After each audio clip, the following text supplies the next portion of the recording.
시청자 여러분 안녕하십니까, 이영풍TV입니다.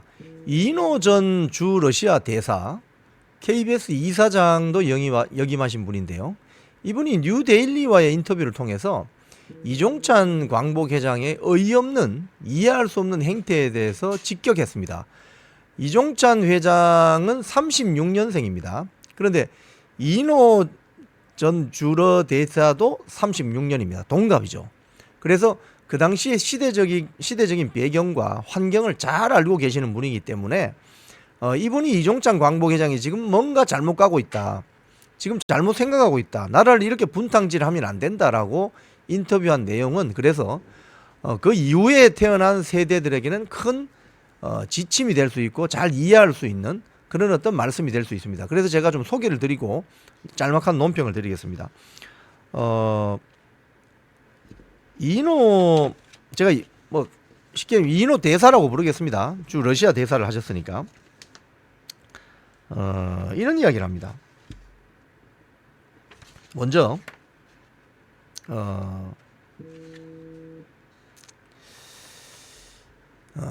이인호 대사 전 대사는 이종찬 회장을 겨냥해서 나는 정말 그분이 이해가 안 된다. 우리는 당시, 즉 본인들이 태어난 1936년부터 해방되는 45년까지 한 10년 동안 우리는 당시 일제의 호적을 받았다.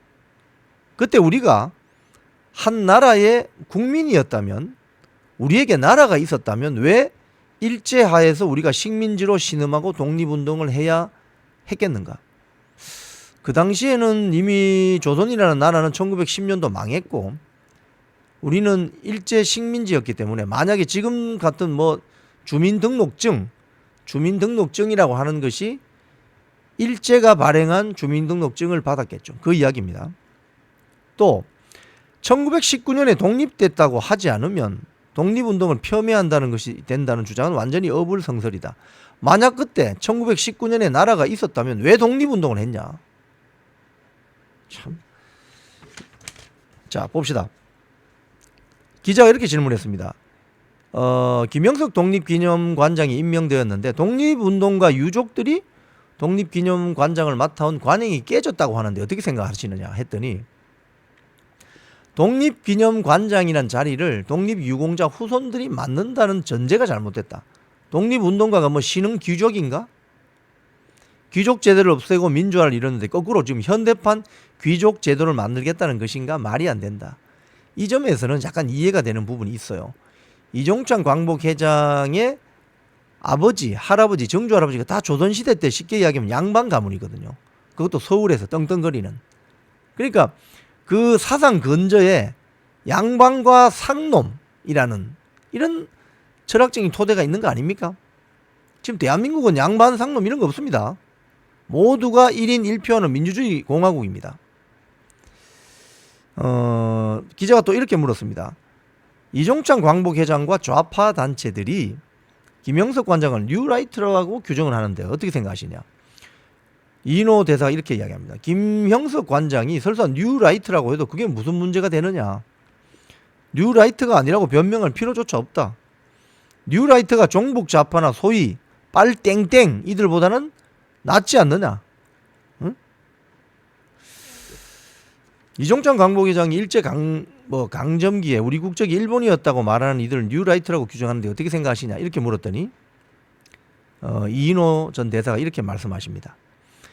이종찬 회장과 나는 집안의 연고가 굉장히 깊다. 이 이인호 전 대사도요, 사실 서울에서 자리를 잡고 있었던 권세 가문의 딸입니다.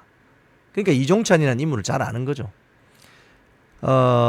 이인호 전 대사의 외할아버지가 이종찬 회장의 할아버지 형제보다는 아주 절친한 사이셨다.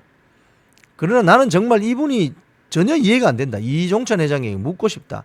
이 회장은 나와 같은 해인 1936년에 태어났는데 당시 출생신고는 했나? 중국에서 태어났잖아요. 출생신고 안 했겠지. 어느 나라 국민으로서 호적을 받게 되었는가? 그 당시 중국 호적 받았나 그러면? 이종찬은? 우리는 당시 일제의 호적을 받았다. 아까 말씀드린 그 부분이죠. 우리가 1919년에 독립했다고 하지 않으면 독립운동을 폄훼한다고 하는 것이 그게 말이 되느냐? 만약에 1919년에 대한민국이 수립됐다고 하면 왜 독립운동 했느냐, 그동안. 나라가 없으니까 독립운동을 한 거죠.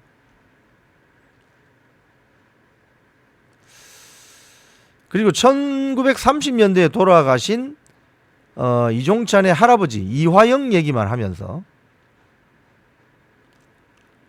이종찬 회장의 증조 할아버지가 이시영 초대 이승만 대통령 내각의 부통령이었는데 이 이야기는 왜 안 하느냐요.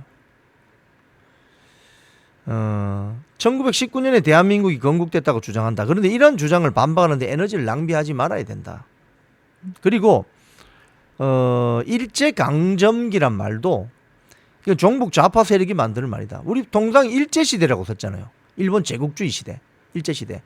일본 일제강점기라는 말은 북한이 대한민국의 시대를 미제강점기, 대한민국을 미국의 괴뢰라고 부르는 것과 같은 이치다. 그냥 일제시대, 일제식민지배, 일제시대라고 불렀지 일제강점기라고 부르지 않았다. 이 용어도 종북 좌파 세력이 만든 것이다. 자, 좌파 세력이 친일몰이를 하는 이유는 무엇이라고 생각하느냐, 이렇게 기자가 물었더니 이렇게 이야기했습니다. 소위 기득권이라고 자신들이 규정하는 세력을 몰아내고 나라를 뒤엎기 위해서는 친일을 내세우는 게 훨씬 유리하다. 유리한 전술이다. 일제치하에서 산다는 것을 아주 극단적으로 본다면 이인호 전 대사의 말씀입니다. 1936년생인 나 같은 어린아이도 친일이었다고 할 수 있다. 맨날 학교에 가면 일본 전황 폐하 만세 부르고 창씨 개명을 해야 했는데 한반도에 살고 있었던 우리 조선 사람들은 이종찬 광복회장은 뭐 중국 살았으니까 그런 걸 안 했겠지. 국민 전체가 그럼 친일파였다 이 말인가? 이렇게 묻고 있습니다.